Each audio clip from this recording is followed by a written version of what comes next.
Menurut saya itu masih ada sentuhan-sentuhan sastra lamanya. Menurut saya ya, mohon maaf koreksi kalau salah. Baik itu dari lagu-lagu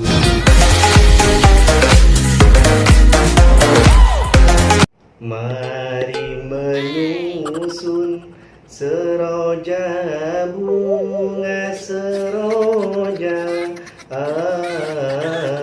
hiasan sanggun remaja putri remaja, rupa yang elok dimanja jangan dimanja.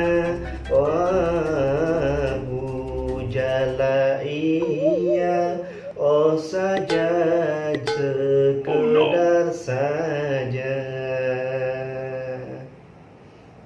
Sekarang bukan termenung, jangan termenung.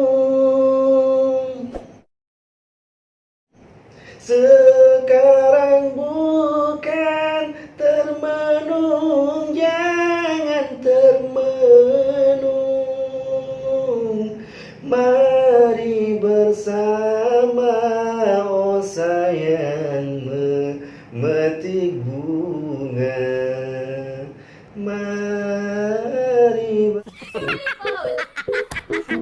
Mari bersama, oh sayang, memetik bunga. Oh ya, lagu Saroja ini adalah salah satu lagu yang sering saya dengarkan waktu kecil. Sehingga ketika saya mendengar lagu ini itu semacam membuat saya bernostalgia pada zaman-zaman saya kecil dulu, di mana saya berkumpul dengan kawan-kawan kecil saya, bermain dengan kawan kecil saya, gaduh dengan kawan kecil saya, gaduh dengan adik abang saya. Ya, sampai saat ini saya belum tahu pencipta lagu Seroja ini sebetulnya orang Malaysia atau orang Indonesia. Satu lagi yang belum saya tahu penampakan dari bunga seroja ini seperti apa ya. Sampai sekarang, sampai saya buat video ini, saya belum sempat lagi untuk searching di Google. Seperti apa sih bentuk bunga seroja itu? Namun kali ini saya tidak akan membahas tentang lagu. Saya akan membahas tentang pidato bahasa Malaysia. Saya akan mereact salah satu video yang dimana video ini adalah isinya pidato yang pure menggunakan bahasa Melayu Malaysia. Oke, sebelum lanjut mereact videonya, nampaknya saya belum membuka perjumpaan kali ini. Oke, Assalamualaikum warahmatullahi wabarakatuh. Welcome back to my channel. Jumpa lagi dengan saya Mr. Bas.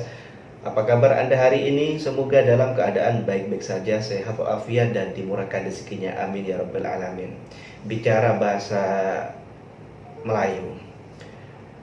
Bahasa Melayu baku di Malaysia ini menurut saya itu masih ada sentuhan-sentuhan sastra lamanya. Menurut saya ya, mohon maaf koreksi kalau salah. Baik itu dari lagu-lagunya Siti Nurhaliza tuh, saya kan paling gemar dengan Siti Nurhaliza, dan lirik-liriknya itu kalau tidak saya dengarkan 2 atau 3 kali, atau saya tuh masih belum memahami jalan ceritanya di lagu itu, isi ceritanya. Baru kalau sudah mendengar beberapa kali boleh saya memahami jalan ceritanya seperti ini. Sebab kalimatnya itu kayak karangan-karangan lama gitu, sastra-sastra gitu. Itu menurut saya sih, karena saya memang tidak banyak tahu tentang bahasa-bahasa Melayu baku atau Melayu lama gitu. Oke, tanpa membuang masa, kita mulai saja react videonya. Judul videonya ini adalah Pidato Kenegaraan Peringkat Kebangsaan 2018 Terengganu, yang temanya adalah nilai-nilai murni dan perpaduan teras kesejahteraan dan kemakmuran negara oleh Anis Nazirah binti Zakaria Terengganu. Dia seorang pelajar.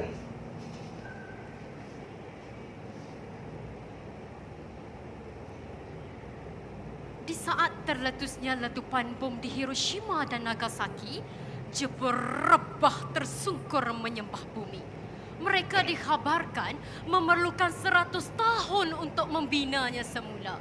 Namun, mereka cuma mengambil masa beberapa puluh tahun sahaja untuk membina negara dan rakyatnya.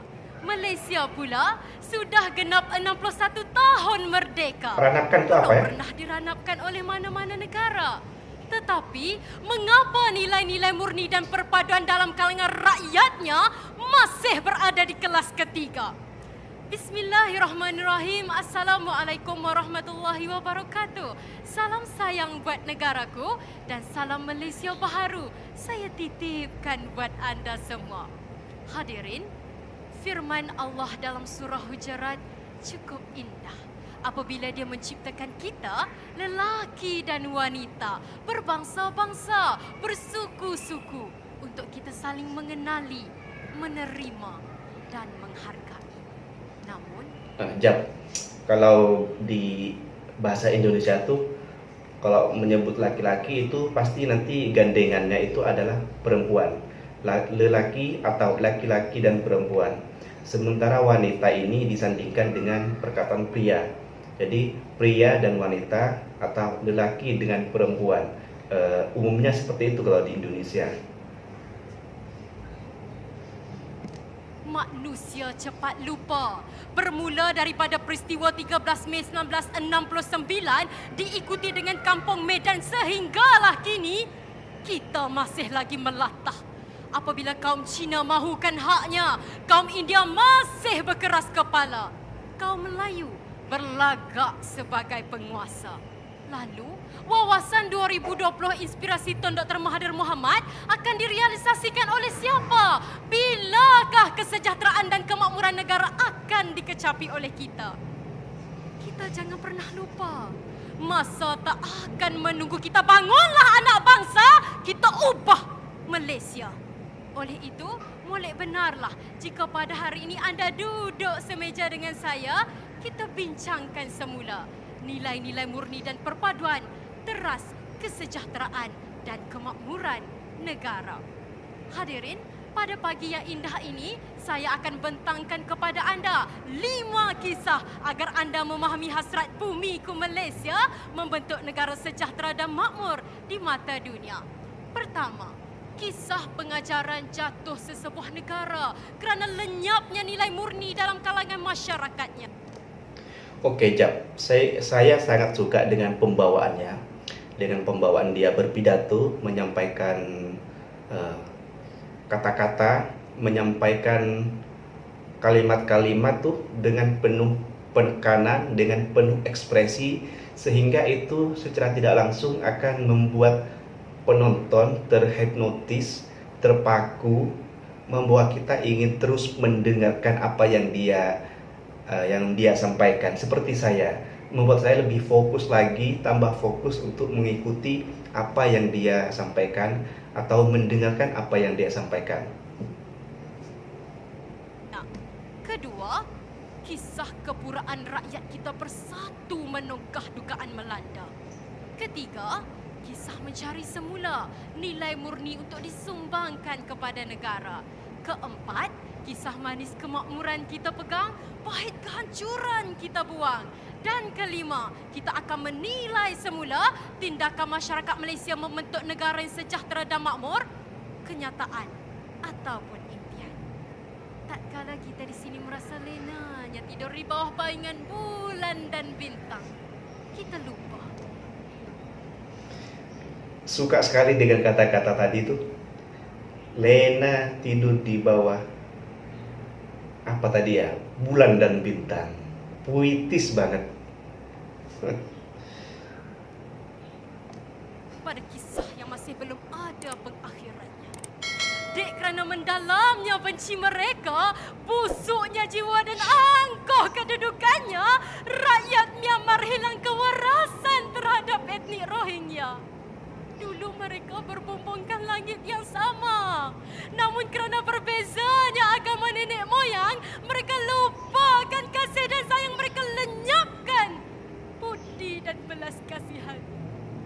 Kanak-kanak kecil dipijak tanpa rasa berdosa, wanita dirogol dalam ketawa dan golongan tua dipancung dengan gembira. Lalu, nikmat sejahteranya terletak di mana? Buya Hamka pernah menukilkan, kehidupan ini adalah senyuman.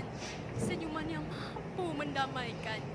Namun sebenarnya, kehidupan ini adalah tangisan air mata berdarah di tanah Myanmar. Negara mereka hancur, jasad manusia di ratah, tanah mereka berkecai. Hanya kerana satu dosa, berbumbung di bawah bumbung yang sama, namun agamanya berbeza. Jika anda belum pernah melihat bagaimana hancurnya Jepun suatu masa dahulu, pandanglah ke Aleppo sana. Tanah yang sedang berduka dek kerana letupan bom daripada manusia yang tak punya nilai sayang dan cinta. Digelar perang saudara, sebabnya juga sama. Fahaman yang berbeza antara Syiah dan Ahli Sunnah wal Jamaah menyebabkan mereka hilang budi bahasa untuk bermusyawarah mencari satu titik persamaan. Dulu, Aleppo terkenal dengan budaya dan binaannya. Namun kini bertukar menjadi padang jarak, padang terkukur puas. Hati manusia bergelar Bashar al-Assad. Kerana rakyat yang bertelagah, negara menjadi medan kehancuran. Kata orang, bapak borek, anak rentik. Bagaimana acuannya, begitulah kuihnya. Namun kini saya tertanya-tanya, mengapa kerajaan Malaysia sudah berbuih mulut mengajar kita sudah habis RM3 dan usaha. Namun umpama tidur sebantal, mimpi lain-lain. Kerana kita, rakyat Malaysia sedang berpura-pura. Kononnya kita sudah bersatu padu. Katanya, mahu teguh. Tidur sebantal, mimpi lain-lain. Kiasan kata yang sangat bagus menurut saya. Smart banget. Kan negara melalui perpaduan. Tetapi mengapa di saat ini UEC masih tetap disokong dan mahu diteruskan? Fellow Utama Institut Kajian Etnik UKM, Profesor Datuk Dr. Teo Kok Siong berkata, sepatutnya tuntutan ini tidak dilayan sejak dulu lagi. Tanah Malaysia ini wujud di atas janji nenek moyang kita. Namun hadirnya UEC umpama api dalam sekam bila mana ia perlahan-lahan menghancurkan perpaduan. Di mana perjuangan bahasa Melayu adalah untuk perpaduan? Di mana mahu belajar arti kesetiaan jika sejarah negara mereka lupakan? Di mana mahu belajar arti perpaduan jika bersekolah namun di bawah bumbung yang berbeza? Menetap di Malaysia namun acuan pendidikannya dari negara China. Jika Dong Zong keras memperjuangkan UEC, apa janji sistem pecah dan perintah tidak berulang kembali? Apalah arti 61 tahun Malaysia merdeka jika pada hari ini kita masih berpura-pura bersatu menungkah dugaan melanda, ibarat telunjuk lurus kelingking berkait. Hadirin, renung seketika di sekeliling anda. Apa akan jadi dengan anak muda yang kian meningkat usia namun kosong minda dan jiwanya? Andai inilah pemimpin masa depan kita, apalah nasib perpaduan yang telah lama kita bina? Kerana benar kata Saidina Ali kepada anak-anaknya, andai tanah ini dibina dengan jiwa yang kosong, sudah pasti lahir golongan yang tidak berbudi. Maka semailah jiwa-jiwa kecil ini dengan akhlak yang indah. Nescaya tanah ini akan lebih subur dengan nilai-nilai indah. Tak perlu kita terbang hingga ke awan tinggi untuk mencari secepis nilai perpaduan. Kerana rukun negara... Saya jadi teringat waktu saya di sekolah di madrasah itu ketika mengaji kitab apa ya? Intinya tentang akhlak lah ya. Jadi guru saya itu menyampaikan bahwa anak-anak atau budak-budak itu ibaratkan dengan tumbuhan yang masih kecil. Tumbuhan yang masih kecil itu kalau dia bengkok kanan, bengkok kiri, dia masih bisa diluruskan. Tetapi apabila pohon atau pokok itu sudah besar, maka dia akan susah untuk diluruskan. Dari kecil dia bengkok, tidak diluruskan, bengkok ke kanan, tidak diluruskan, maka dia akan terus bengkok kanan sampai besar. Jadi manusia itu diibaratkan seperti itu. Jika pada saat kecil, pada saat masih anak-anak, bentuklah anak-anak itu sebaik mungkin, didiklah sebaik mungkin. Kalau dia melakukan hal keburukan, perbaikilah perburukannya itu mulai dari kecil agar tidak terbiasa sampai nanti dewasa. Telah hadir di saat kita semua sedang berputus asa menceruang untuk hidup semula dalam persengketaan.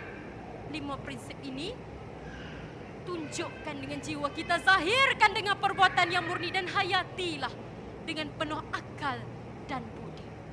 Tun Dr. Mahathir Mohamad sudah pun melakar sejarah negara dengan mencetus wawasan 2020 buat anak bangsa. Kini tiba giliran kita pula untuk membalas segala jasa kepada negara. Cabaran yang pertama, tak banyak meminta. Cuma mahu kita seia sekata mengikat janji kita akan berpegang erat tangan saudara kita yang berbeza warna dan rupa. Mari teman, mari saudara, kita cari semula rukun yang kita tinggalkan, wawasan yang kita lupakan, dan perjuangkan demi tanah merdeka kita. Datuk Seri Panglima, sejak dari kecil, ibu saya yang berada di tepi sana selalu berpesan kepada saya, berpahit-pahit dahulu, bermanis-manis kemudian. Tetapi ibu, untuk Malaysiaku tercinta, saya tak mahu kita merasakan kepahitan itu. Apa yang manis, kita simpan hingga ke hari tua. Dan yang pahit, kita buang sejauh-jauhnya. Julai 2018 yang lalu, kita dikejutkan dengan berita seorang guru wanita rentung, manakala 2 lagi melecur apabila 2 kuartus kediaman di Miri, Sarawak terbakar.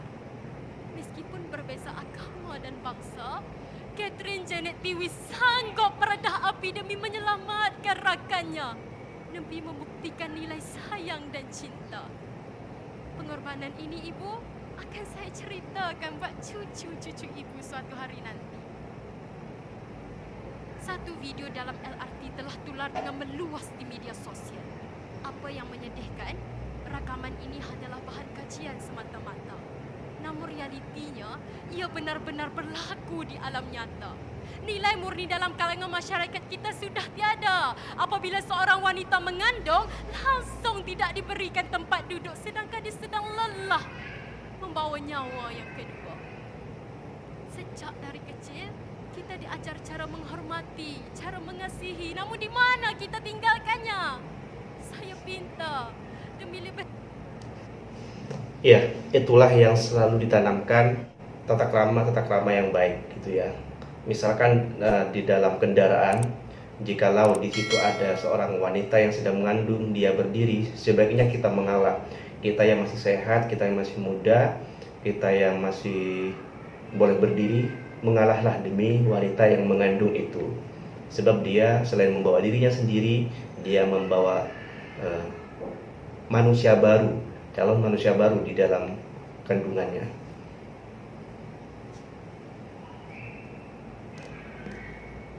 Ramai generasi yang akan lahir, buanglah pahitnya tingkah laku kita. Kita benar-benar tak pernah belajar daripada sejarah, bukan?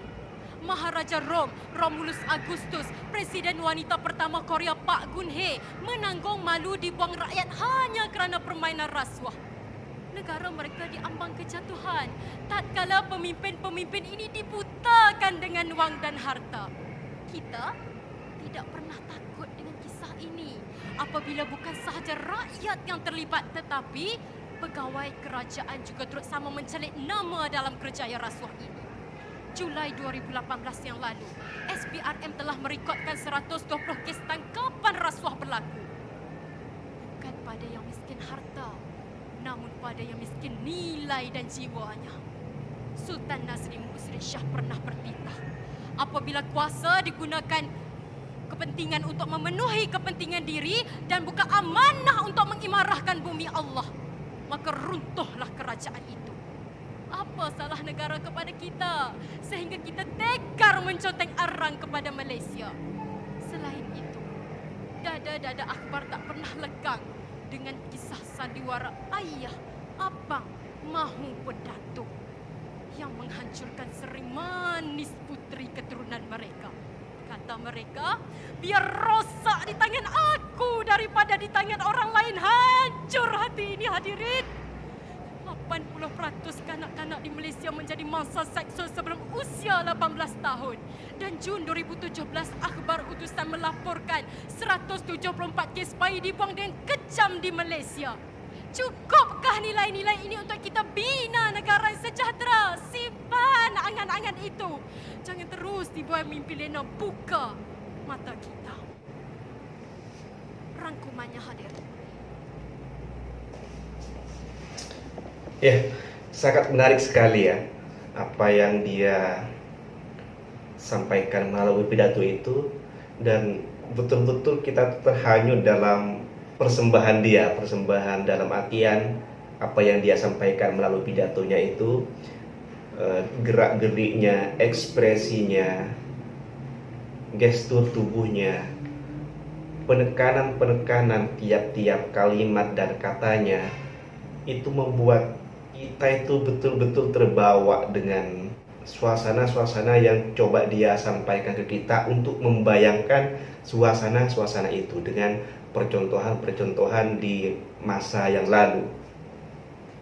Tentunya dengan kiasan-kiasan kata, dengan penuturan-penuturan kalimat yang indah dan puitis, itu membuat kita lebih menikmati apapun yang dia sampaikan. Ya, overall saya paham dengan bahasanya, dengan apa yang dia sampaikan. Cuman satu yang tadi yang tidak saya pahami itu adalah meranap. Meranap apakah itu mengakui atau apa? Selebihnya saya paham semua. Satu lagi yang membuat saya terkesan adalah pengucapan dia tuh betul-betul Melayu gitu guys. Maksudnya ketika ada kata-kata yang ada huruf R-nya itu betul-betul jelas dan clear penyebutannya, tidak ada penyebutan yang semacam kayak orang putih. Saya suka banget, saya suka sekali. Oke, cukup sampai di sini perjumpaan kali ini. Namun sebelum saya undur diri, seperti biasa, saya mohon maaf apabila ada kesalahan-kesalahan yang tersilap dari lisan saya. Itu tidak ada unsur kesengajaan, dan apabila ada keterangan yang salah dari saya ataupun ada yang perlu dibetulkan, silakan dibetulkan di ruang komen. Kalau ada kritikan boleh ditulis di ruang komen. Itu saja. Kalau Anda suka dengan video ini boleh di like dan share kalau merasa video ini bermanfaat, dan jangan lupa untuk subscribe channel ini serta bunyikan tombol loncengnya agar mendapatkan notifikasi bila ada postingan baru dari channel ini. Sampai jumpa di next konten. Wassalamualaikum warahmatullahi wabarakatuh.